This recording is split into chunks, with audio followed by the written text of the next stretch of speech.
2 sur 4 première. Bonne journée à tous. Buen día a todos. Gracias. Action! Attention! Guerilla! Attention! Attention! Fire! Pistol!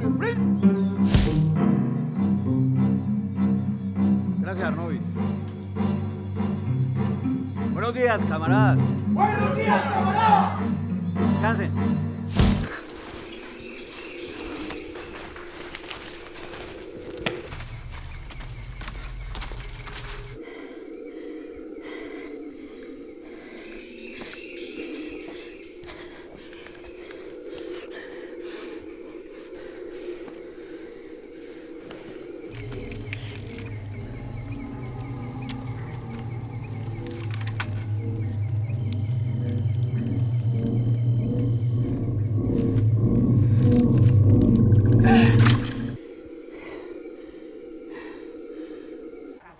Jungle Rouge est un film suisse-français qui raconte une histoire colombienne, l'histoire du commandant Raúl Reyes, le numéro 2 de la guérilla des FARC, la plus vieille et la plus puissante guérilla communiste à ce moment-là.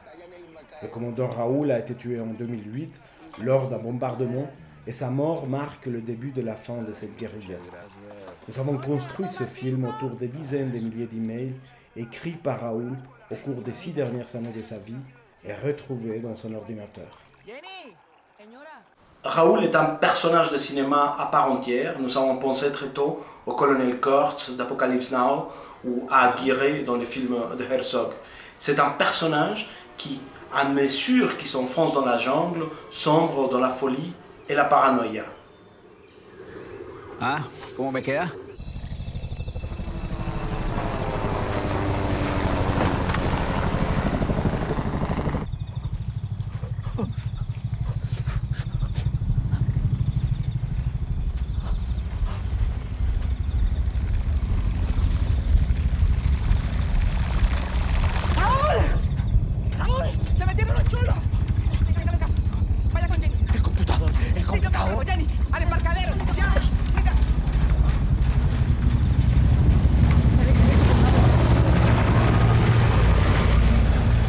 Nous avons voulu, au niveau esthétique, rester dans un entre-deux, c'est-à-dire que traiter une image en partie peinte, en partie filmée, en partie filtrée, et de vraiment essayer de mélanger tout ça pour créer un univers un peu hybride, qui est un peu à l'image de cette jungle, à l'image de cet esprit de Raúl.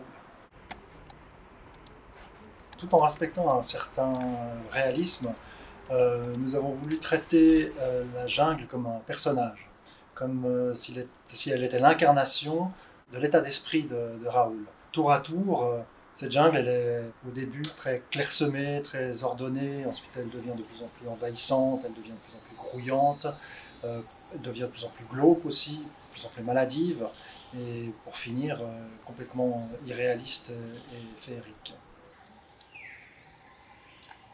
C'est une très longue scène où il y a peut-être un travelling vers le bas et on a une pluie qui descend du ciel et puis qui va vers le bas comme ça. Et du coup là j'ajoute des gouttes en fait sur les plantes pour donner un effet de pluie.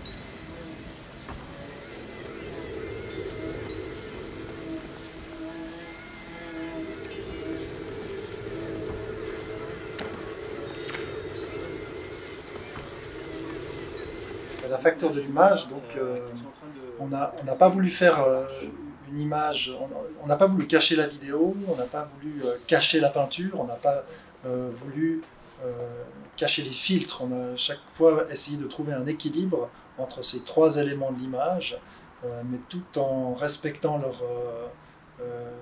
leur statut.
détouré ces personnages et on les a traités en fait avec des brushes pour leur donner un aspect un peu peinture.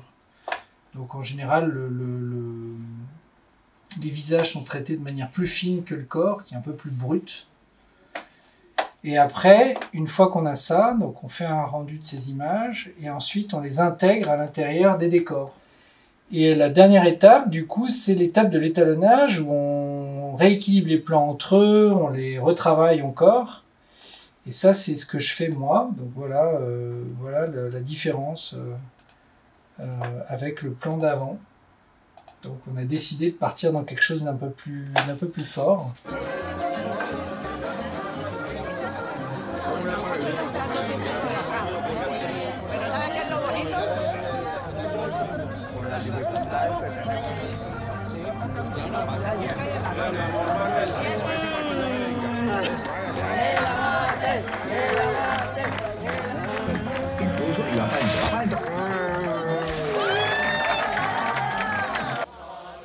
Pour aller un peu plus en profondeur dans cet esprit tourmenté de Raoul, nous avons dessiné ses rêves, inspirés de l'imagerie révolutionnaire des luttes de libération nationale des années 60 et 70, et notamment des dessins de l'artiste cubain René Medeiros. Et pour incarner ces rêves, nous avons fait un montage d'images d'archives, en ayant dans la tête cet esprit de collage, cet esprit d'image hybride qui traverse tous les films. Nous avons convoqué des images de films aussi différents que Napoléon d'Abelgance, Le Che de Soderbergh. Il y a même du Sylvester Stallone et son Rambo, des images de Liège de la sélection colombienne de football. Et tous ces plans ont été dessinés après avec une palette graphique très colorée, très différente aux images réalistes du reste du film. On a voulu jouer à fond cette ambiguïté de l'image qui parcourt le film et qui est pour nous l'incarnation de cette histoire tragique de la fin de la lutte armée en Colombie, un rêve qui a tourné au cauchemar et qui a coûté beaucoup de vies.